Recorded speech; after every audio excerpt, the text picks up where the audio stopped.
do you think about Article 19, and why are you adopting the universal freedom of expression that you just told me about, kind of in your new campaign?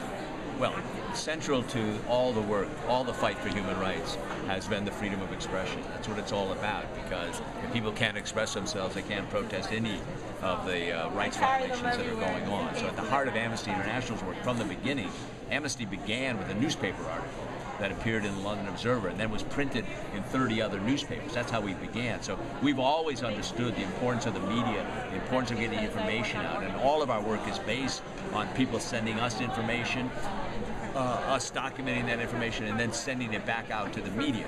So it's absolutely central, and it's the reason why in country after country after country after country, when people are trying to use power in the wrong way, the first people they go after are usually journalists. The first people they go after are people who can the media, and now increasingly they're trying to shut down the media. So you have a new battleground, which is the internet.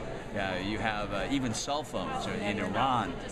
They were alarmed by the fact that people were communicating immediately what was happening, the atrocities that they were seeing through their cell phones out to the world. So, of course, what they did around the time of the National Day, when they were expecting protests, was they tried to shut down all the cell phones so that people couldn't use them. So that's really the battleground. So freedom of expression is central. It always has been central to what Amnesty does. It's central, I think, to the fight, the broadest fight for human rights.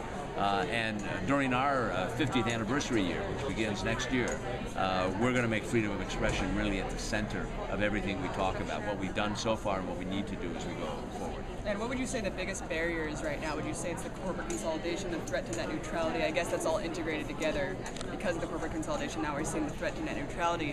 What would you say that we should focus on in order to broaden our right to communicate and really make that into the forefront?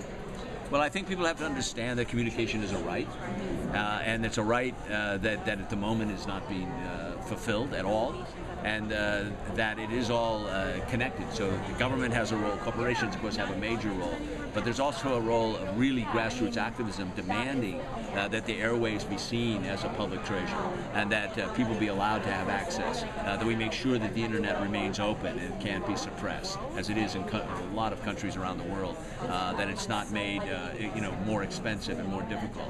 It's a tremendous opportunity for us to have the kind of media that would enable people to really express themselves and organize themselves and speak truth to power. But the problem is that the people in power recognize that. So increasingly things have become deregulated, corporations have been able to take over the media, and we all see what's happening in terms of the kind of information people are getting on the media. And that's the battleground, and the key to it is the key that's always been the key, which is mobilizing people at the grassroots level to demand that the rights to information and the rights to express themselves, that Article 19 of the Universal Declaration of Human Rights becomes a reality.